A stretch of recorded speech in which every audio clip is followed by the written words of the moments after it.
Baiklah, Assalamualaikum warahmatullahi wabarakatuh. Perkenalkan nama saya Muhammad Abdurrahman Haris dengan NIM khas 1051201027. Dalam kali ini saya akan mempresentasikan hasil tugas saya di mana ini tugas pengganti UTS untuk kelas C. Baiklah, pertama-tama kita akan membuka Visual Studio Code-nya. Terus ada XMPP-nya. Bentar lagi loading.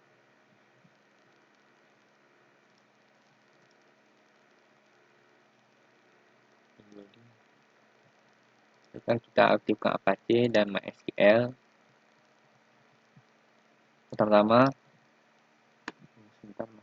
baiklah, pertama kita akan menampilkan hasil review dari codingan saya yang dimana saya mengambil project untuk pengisian DPNA mahasiswa. Baiklah, saya di sini menggunakan database PHP MySQL dan di dalam folder PHP untuk formnya. Di sini ada tampilan dari formnya. Di sini ada pernikah, ada foto dan ada untuk teksnya. Terus di sini ada formnya yang dimana sini ada untuk form bagian pengisian data DPNA pernikah. Terus ada di sini tampilan hasil dari data yang telah diinput di sini. Di sini ada tombol pencariannya. Terus sini ada kontak untuk tentang saya, terus balik ke home untuk balik ke absen lagi. Baiklah, pertama saya akan jelaskan sintaknya dulu. Di sini saya menggunakan 3 file. Yang pertama saya beri nama kontak, form, dan index. Untuk ini ada gambar yang saya menggunakan gambar 2. Pertama kita akan masuk ke bagian untuk indeksnya. Sama saya akan jelaskan di sini. Sini ada untuk mengkoneksikan database-nya menggunakan host localhost dan user root dan passwordnya kosong dan database saya itu akademik. Nah, di sini ada menggunakan namanya require. Require di sini berfungsi untuk data itu tidak boleh kosong gitu. Ketika data diinput, di sini require di dalam div gitu, dalam inputan type text. Ini misalkan ini bagian pengisian NIM. NIM ini yang bagian kotak-kotak ini. Jika itu require yang berarti itu tidak boleh kosong gitu. Maka di situ jika kita tidak input dia akan menampilkan tanda seru ini. Dan itu pun harus diisi, misalnya kita harus isi. Dan ini juga telah saya lakukan dengan untuk semua nama, fakultas, dan kehadiran tugas tersusun, kompetensi, dan aktivitas menggunakan list fill out ini juga. Kan kita isi namanya dan angkanya. Dan ini jika ini tidak ke sini juga sama. Ataupun saya tidak pilih fakultas, itu akan juga menampilkan info. Maka silakan lengkapi dia semua datanya. Kita isi, terus kita simpan. Maka datanya akan ada di sini namanya WWD akan mengurutkan data secara ascending. Baiklah, itu untuk bagiannya. Dan untuk refresh ini untuk mengulangi lagi jika ingin mengisi lagi.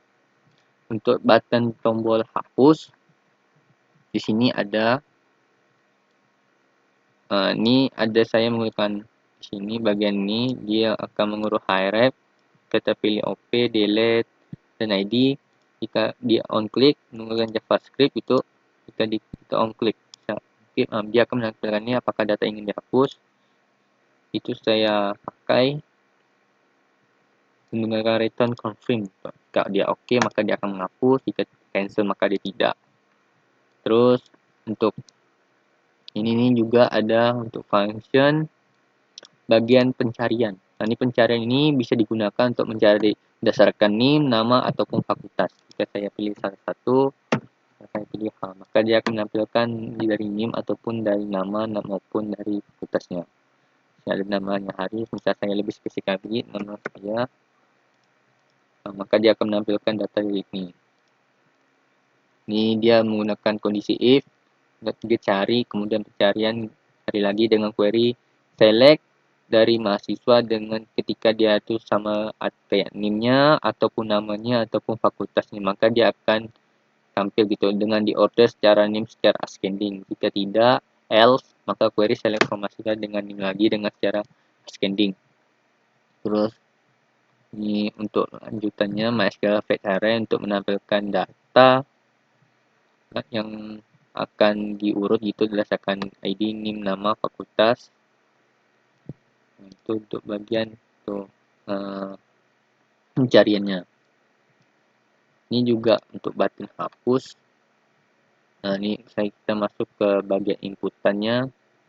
Yang tadi bagian pencarian. Nah, dia itu menggunakan kondisi dalam input, kemudian dalam kondisi lagi jika kita cari di dalam database, kemudian akan menampilkan hasil data yang dicari ini seperti ini. Terus lanjut lagi ini juga di dalam form.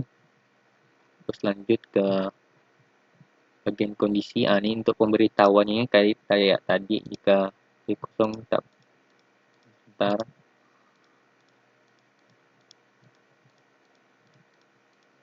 Itu dia akan silakan lengkapi semua data.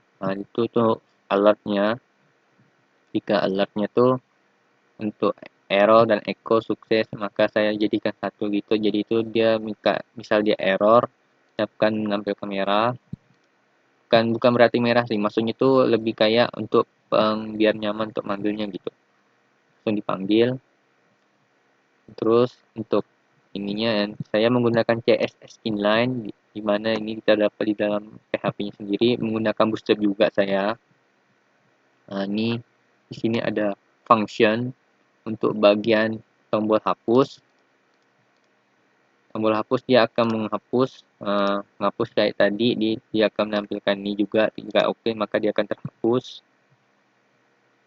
Kita refresh, dia akan terhapus tadi datanya, maka dia delete dari data mahasiswa yang berdasarkan ID. Jika dia tersukses, dia maka berhasil. Jika tidak, gagal. Kemudian ada tombol untuk edit tadi yang di sini. Itu akan menampilkan data dari yang itu, dari berdasarkan ID dia akan mengisi data nama, namanya dan nilai-nilainya. Terus jika tidak ada, maka data tidak ditemukan. Jika saya mencari misalkan coli, maka tidak ada. Terus jika ini untuk tombol simpannya tuh, jika kita mengisinya tuh dia akan meng-create, maka dia akan terisi gitu. Maka ini data tidak berhasil karena terdapat yang sama juga termasuk atas, maka dia akan menghasilkan data input berhasil. Ini juga sama kayak tadi tombol editnya. Di sini jika update, dia akan mengupdate dari nama, NIM, berdasarkan NIM, berdasarkan fakultas, dan hingga kompetensi berdasarkan kompetensi. Ini untuk kondisi jika dia gagal ataupun error atau sukses. Ini untuk tombol insert untuk memasukkan datanya ke dalam database. Insert into. Dikasih kondisi juga jika data berhasil, maka dia sukses. Jika ada error, maka tidak berhasil. Dan itu L jika semua kosong, maka silakan lengkapi data. Baiklah, sekian dari saya. Wassalamualaikum warahmatullahi wabarakatuh.